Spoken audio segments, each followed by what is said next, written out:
ایھا النبی اذا طلقتم النساء، یہ قائم مقام ہے یا ایھا الذین آمنوا کہ اے میرے نبی جب تم اپنی بیویوں کو طلاق دینے لگو. یہ عجیب بے جوڑ سا بظاہر بے جوڑ نظر آئے، لیکن اس میں بہت بڑا جوڑ ہے. قرآن کہیں بھی بے جوڑ نہیں. ہونا چاہیے یا ایھا الذین آمنوا اذا طلقتم النساء، اے ایمان والو جب تم طلاق دینے لگو. لیکن کلام کیا ہے؟ یا ایھا النبی اذا طلقتم النساء. کیسا عجیب سا ہے، اے میرے نبی. اور جب آپ لوگ اپنی بیویوں کو طلاق، کتنا بظاہر عجیب سا التفات لگتا ہے. ہو نہیں، اس میں بڑا گہرا ربط اور تعلق ہے. میرے نبی نے فرمایا حلال چیزوں میں اللہ کو سب سے زیادہ نفرت طلاق سے ہے. حلال چیزوں میں سب سے زیادہ نفرت طلاق سے ہے.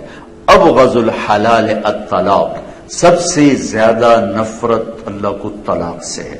اور آپ نے کہا علی طلاق دینے سے بچنا.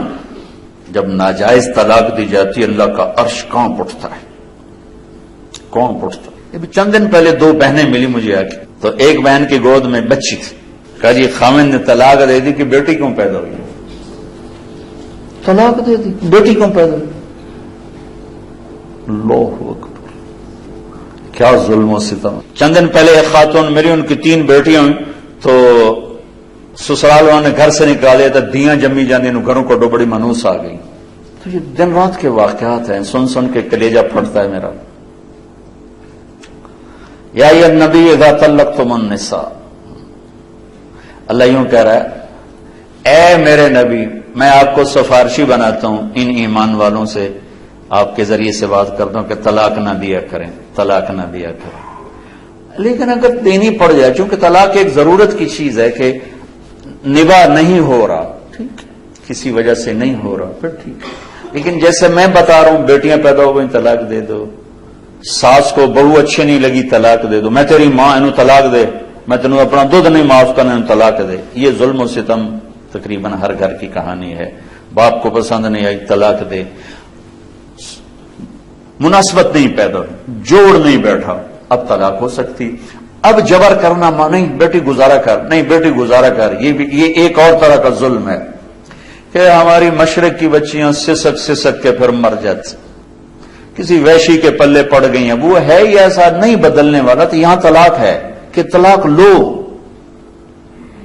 اب ماں باپ کا ظلم ہوگا یہ کہنا بیٹی گزارا کر، بیٹی گزارا کر، بیٹی قربانی دے. یہ ستم یہ بھی ہو رہا ہے. اسی مر گیا تیرا کی بنے گا، یہاں آگے اس کو برباد کر دیتے. اس لیے میرے نبی نے عجب بات فرمائی کہ سب سے اعلیٰ درجے کا صدقہ تو میں بتاؤں. سبحان اللہ، سب سے اعلیٰ درجے کا صدقہ تو میں بتاؤں. کیا کہ جس کی بیٹی کو طلاق ہو گئی اور وہ گھر واپس آ گئی، اس پر خرچ کرنا سب سے اعلیٰ درجے کا صدقہ، سب سے اعلیٰ درجے کا صدقہ. اور آپ نے ساری بیوہ عورتوں سے شادی کی، سب بیوہ، ایک کنواری عورت سے شادی کی، باقی سب بیوہ یا مطلقہ یا بیوہ. اور اپنے خاندان میں بھی کی، باہر بھی کی. کہ کتنی ہماری بچیاں، چند دن پہلے ایک بچی کا فون آیا کہ جی میرے ماں باپ شادی نہیں کر رہے، کہ اپنی برادری میں کرنی، باہر نہیں کرنی، اور میری عمر جا رہی، اور گھر میں کوئی جو جوڑ ہیں، کوئی شرابی ہے، کوئی زانی ہے، کوئی کیا ہے، اور غیر بات گھر کرنی، باہر نہیں کرنی، گھر کرنی، باہر نہیں کرنی. بوڑھی ہو جائے، مر جائے، سسک سسک کرنے ہیں تو کسی شرابی کے پلے باندھ دینا. یہ ہمارے ملک میں یہ بت بہت بڑا بت. ماں باپ بچیوں کو برباد کر دیتے، بچوں کو برباد کر دیتے. میرے نبی نے قریش میں شادی کی، حضرت عائشہ، حضرت خدیجہ، حضرت سودا، حضرت حفصہ، حضرت ام حبیبہ. قریش میں دشمن گھر میں شادی کی، بنو امیہ، حضرت ام حبیبہ بنو امیہ سے، ابو سفیان کی بیٹی، ان سے شادی کی. قریش سے باہر شادی کی، حضرت جویریہ بنو مستلق، حضرت میمونہ ہلالیہ، ہلال سے. عرب سے باہر شادی کی، حضرت صفیہ یہودی خاندان سے، بنو قریظہ میں سے. خاندان میں شادی کی، خاندان سے باہر شادی کی، قوم سے باہر شادی کی. اپنی بیٹیاں، 2 بیٹیاں رقیہ ام کلثوم، دشمن خاندان، بنو امیہ بنو ہاشم میں دشمنی. آپ نے پہلی بیٹی ابو العاص کو دی، بن ربیہ بن امیہ بن عبد شمس، بنو امیہ. دوسری بیٹیاں 2 حضرت زینب ان کو دی، اور حضرت رقیہ اور ام کلثوم حضرت عثمان عثمان بن عفان بنو امیہ، صرف ایک بیٹی گھر میں دی، علی بن ابی طالب.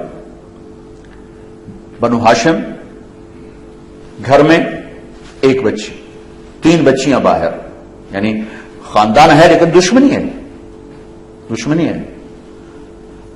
یہ سب کچھ آپ نے خود کر کے اس لیے دکھایا کہ آگے یہ سب کچھ ہونے والا تھا.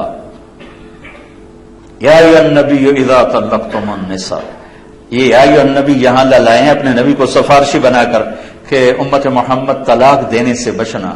میں یہ اپنے نبی کو سفارشی بنا رہا ہوں. دینی پڑ جائے تو پھر ضرورت ہے، پھر یہ جاہلیت جو عجم کی جاہلیت ہے اور ہندوستان کی جاہلیت ہے، طلاق طلاق، تیرے ماتھے پہ داغ لگ جائے. میرے نبی کی بچیوں کو طلاق، حضرت رقیہ کو طلاق ہوئی، حضرت ام کلثوم کو طلاق ہوئی. ابو لہب کے بیٹوں سے نکاح ہو چکا تھا، رخصتی باقی تھی، تو آپ تبت یدا ابی لہب و تب نازل ہوئی. تو ابو لہب نے کہا میرے گھر میں تمہارا آنا حرام ہے جب تک تم محمد کی بیٹیوں کو طلاق نہ دو. ابو لہب کے بیٹے نے جا کر بھرے مجمع میں کہا کہ تیری بچیوں کو طلاق ہے، اور جا کے آپ کا گریبان پکڑ کے پھاڑ دیا. اللہ نہ کرے کسی کے گھر میں کوئی مشکل پیش آئے، لیکن اگر جینوئن مشکل پیش آ جاتی ہے تو پھر میرے نبی نے یہ طریقہ رکھا ہے. پھر ہمارے یہاں قتل کے پیچھے پڑ جاتے ہیں، دشمنیاں پڑ جاتی ہیں، خاندان ٹوٹ جاتے ہیں. اگر نیچرل چیز ہے نہیں نبھانی ہوا. حضرت حبیبہ بنت سہل آئیں کہ یا رسول اللہ میرا خامن بہت نیک آدمی ثابت بن قیس، انہیں غصے میں آ کے 1-2 تھپڑ مار دی. تو میرے دل میں گرا بیٹھ گئی ہے، میں اس کے ساتھ اب نہیں گزارا کر سکتا. ان کا دین بھی بہت اچھا ہے، اخلاق بھی بہت ہے، لیکن انہوں نے مجھے مارا ہے، اب میرا دل ہٹ گیا، میں نہیں رہ سکتا. آپ نے کہا اچھا پہلا خلا، شریعت کا پہلا خلا. آپ نے کہا اچھا تو نے مہر میں 2 باغ لیے تھے، واپس کرے گی؟ ہاں جی واپس کرتی ہوں. آپ نے کہا ٹھیک جاؤ آزاد ہو. باغ ان کو واپس کر دی اور ان کو آزاد کر دی. کوئی لڑائی نہیں، کوئی نفرت نہیں، نیچرل چیز ہے. یہ بھی ان نیچرل ہے، اور ادھر سے گزارا کرو یہ بھی ان نیچرل ہے. تو سسک کے مار دینا، یہ کیا انسانیت، یہ کیا زندگی کہ اس کا ہر دن مرتا ہے. تو خیر میں بات تو کچھ اور کر رہا تھا، ایک ضروری چیز بیچ میں آ گئی. رشتے ناتوں میں میرے نبی نے کہا دین دیکھو، اخلاق دیکھو. اپنے رشتہ داروں میں مل جائے بڑی اچھی بات ہے، اپنی قوم میں مل جائے بڑی اچھی بات ہے. اپنی قوم میں نہیں ملتا باہر دیکھ لو. میرے نبی سے میں نے آپ کو مثال، جی ہم پٹھان ہیں صرف پٹھانوں میں کرتے ہیں، ہم راجپوت ہیں صرف راجپوتوں میں کرتے ہیں، ہم ارائی ہیں صرف ارائیوں میں کرتے ہیں، ہم جٹ ہیں صرف جٹوں میں کرتے ہیں. اس سے کتنے گھر برباد ہو گئے، کتنی نسلیں تباہ و برباد ہو کے رکھے. میرے نبی نے کہا جب جوڑ کا رشتہ ملے تو دین دیکھو اور شادی کرو. دین دیکھو، اخلاق دیکھو، شادی کرو. پیسے سے زندگی نہیں گزرتی، شکل صورت پر زندگی نہیں گزرتی، اچھے اخلاق پر زندگی گزرتی ہے، میٹھے بول پر زندگی گزرتی ہے، درگزر پر زندگی گزرتی ہے، جو ہمارے معاشرے سے نکل چکی ہے. بات خامند گرم ہوتا ہے تو آسمان پہ چلا جاتا ہے، بیوی گرم ہوتی ہے تو آسمان پہ چلی جاتی ہے، ماں باپ گرم ہوتے ہیں تو اولاد ان کو دشمن نظر آنے لگ جاتی ہے، اولاد گرم ہوتی ہے تو انہیں ماں باپ دشمن نظر آنے لگ جاتے ہیں. وہ برداشت ہے ہی کوئی نہیں. درگزر. کسی بھی گھر کو آباد کرنا ہے تو درگزر کے بغیر گھر آباد نہیں ہو سکتا. 100% نہ میں بیوی کے مطابق ہو سکتا ہوں، نہ 100% بیوی میرے مطابق ہو سکتی، نہ 100% اولاد میرے مطابق ہو سکتی، نہ 100% ہم اولاد کے مطابق ہو سکتے ہیں. لہذا ایک ہی قانون چلے گا، وہ درگزر ہے اور میرے نبی والے اخلاق ہیں. اس سے ہمارے گھر آباد ہو جائے. تو خیر میں کیا یہ کہہ رہا تھا کہ میرے بھائیو اگر آپ سارا نہیں پڑھ سکتے، یا ایھا الذین آمنوا تو پڑھ لو. اے ایمان والو، اے ایمان والو، کیا کہہ رہے ہو یا اللہ کیا کہہ رہے ہو؟ اے ایمان والو. تو کچھ ہمیں ہی کہہ رہا ہے، اے ایمان والو، اے ایمان والو. اور سورہ حجرات اخلاق کو بتاتی ہے، وہ ضرور پڑھیں کہ ایک معاشرہ کیسے بنتا ہے. سورہ نور واحد سورت ہے جس کی ابتدا ہے سورۃ انزلناہا وفرضناہا. یہ عجب لفظ ہے جو پورے قرآن میں کہیں نہیں آیا. ہم نے اس سورت کو اتارا اور اسے فرض کیا. سارا قرآنی فرض ہے، ان کچھ چیزیں فرض ہیں، کچھ واجب ہیں، کچھ طریقے ہیں، کچھ حلال کچھ حرام ہے. لیکن میں قربان جاؤں، آپ اس سورت کا ٹائٹل دیکھیں، سورۃ انزلناہا وفرضناہا. ہم نے سورت کو اتارا اور اسے فرض کیا. یہ الگ سے کیوں کہا ہے فرض کیا؟ اس ساری سورت میں کو سارے وہ برائیاں بتائی ہیں جس سے معاشرہ برباد ہوتا، کہ ان سے بچنا تمہارے اوپر فرض ہے۔ عجب طریقے سے سورت کی ابتدا اللہ تعالیٰ نے فرمائی ہے۔ تو سورت نور پڑھیں، سورت حجرات اخلاق بتاتی، سورت نور بد اخلاقیوں کی نشاندہی کرتی ہے۔ وہ کون سی بد اخلاقیں جس سے معاشرہ برباد ہو جاتا ہے اور تباہ و برباد ہو جاتا ہے۔ شروع یہاں الزانیۃ والزانی فاجلدوا کل واحد منہما 100 جلدہ، یہاں سے اللہ نے پہلی بات سنائی ہے کہ اپنے معاشرے کو زنا سے پاک کرو۔ جس معاشرے میں یہ فحاشی پھیل جاتی ہے وہ معاشرہ تباہ و برباد ہو جاتا ہے۔ جس عالم کا ترجمہ پسند ہے پڑھ لو، میں کسی کو ریفر نہیں کرتا۔ جس پر آپ کو اعتماد ہے، جس تفسیر پر آپ کو اعتماد ہے اس کو پڑھیں۔ اپنے نبی کی سیرت کے لیے کچھ وقت نکالیں، پھر اپنے بچوں کو یہ چیزیں بتائیں، اپنے اسٹوڈنٹس کو یہ چیزیں بتائیں، اپنی اولاد کو یہ چیزیں بتائیں۔ قرآن سے نوٹس تیار کریں، سیرت سے نوٹس تیار کریں۔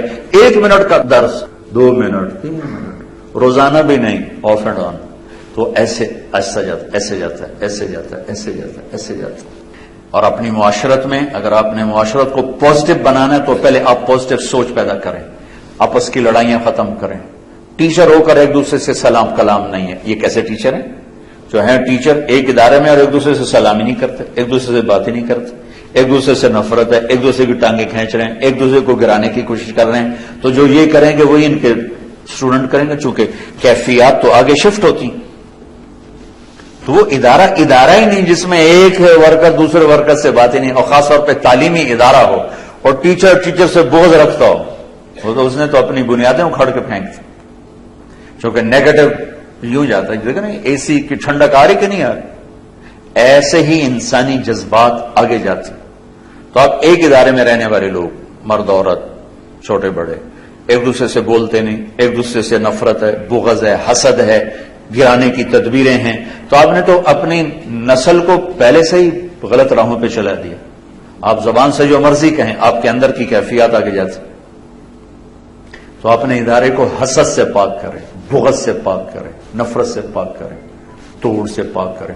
کوئی 2 آدمی، کوئی 2 مرد عورت، کوئی 2 عورتیں آپس میں ان کا بائیکاٹ نہ ہو، گفتگو بند نہ ہو، بول چال ہو۔ کسی کو اللہ بڑھا رہا ہو اس کے لیے دعا کرو، اس کے لیے خوشی سے دعا کرو، اللہ تجھے اور بڑھائے، اس کو شاباش دو، واہ بھائی واہ، اللہ تیرا نصیب اور کھولے۔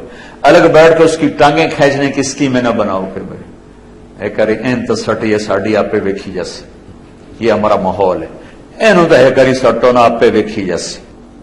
تو اپنے اداروں کو آپس کی نفرت سے پاک کریں۔ یہ استاد بہت مقدس ٹائٹل ہے، بہت، سارے نبی استاد تھے، بادشاہ نہیں تھے، وزیر نہیں تھے، سیاستدان نہیں تھے، ڈاکٹر نہیں تھے، انجینئر نہیں تھے، ٹیچر تھے، ٹیچر، معلم۔ تو آپ سب پر، مرد عورت، آپ پر یہ لفظ فٹ آ رہا ہے۔ اس معلم کی شان یہ ہے کہ اس کو آپ حرص و ہوس سے پاک کرو، آپ اسے حسد بغض سے پاک کرو، آپس کی محبت آپس میں قائم کرو تاکہ وہ آگے شفٹ ہو۔ کسی کو اللہ اوپر لے جا رہا ہے اس کے لیے اور دعا کرو، اپنے لیے اور کوشش کرو۔ اب کی آپس کی فضا میں کوئی 2 آپس میں لڑ پڑے، تیسرا ان میں صلح کرائے۔ فریق نہ بنو، صلح کرانے کے چکر میں پڑو، اس کو اس کے قریب کرو، اس کو اس کے قریب کرو، تاکہ آپ کا ادارہ ایک ادارہ ہو۔ وہ ادارہ نہیں ہے جس میں کام کرنے والے ان کے دل پھٹے ہوئے ہیں، سلام دعا بھی ختم ہے، نفرت بھری ہوئی ہے، بغض بھرا ہوا ہے۔ تو بھائی یہ چند گزارشات ہیں، کوئی لمبا چوڑا